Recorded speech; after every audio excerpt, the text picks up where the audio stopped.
Ma'muriy javobgarlik to'g'risidagi kodeksga kiritilayotgan qo'shimcha bo'yicha savolim bor edi. Ertaga bizning nazarimizda amaliyotda muammo kelib chiqadi. Sababi birinchi qism shu olish, tarqatish uchun javobgarlik belgilangan Jalol aka. Ikkinchi qismda biz o'shani security kamera, o'zimiz tilda aytadigan bo'lsak, security yashirin kameralarni yozayapmiz.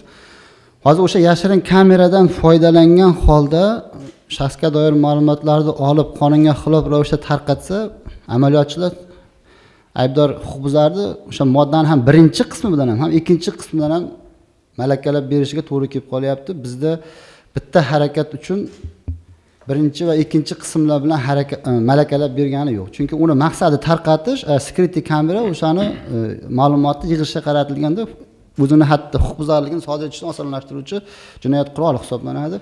Shuning uchun taklif edi. Birinchi qismga o'sha huquqbuzarlik ashyosini o'zini, sanksiyalari ham bir xil bo'libdi. 10 barobardan 40 barobargacha. Shuni ertaga amaliyotda ikki xil talqin qilinmasligi uchun bitta moddaning ikki qismi bilan bitta harakat uchun javobgarlik belgilanmasligi uchun shu o'sha huquqbuzarlik ashyosini musodara qilib deb turib birinchi qismga qo'shsak masala yechilmasmidi? Shersa aka, sizni fikringiz o'rinli. Faqatgina bitta jihati bor. Agarda siz aytayotgan tahrirga qiladigan bo'lsak, uning uchun o'sha ma'lumotni shaxsiy sir yoki oilaviy sir bo'lgan ma'lumotni albatta yig'ib olgan bo'lish kerak va yoki tarqatgan bo'lish kerak. Lekin bu kirgan hukumatdan kiritilgan va biz tomonidan o'sha tahrir qilingan variantda yashirin kamerani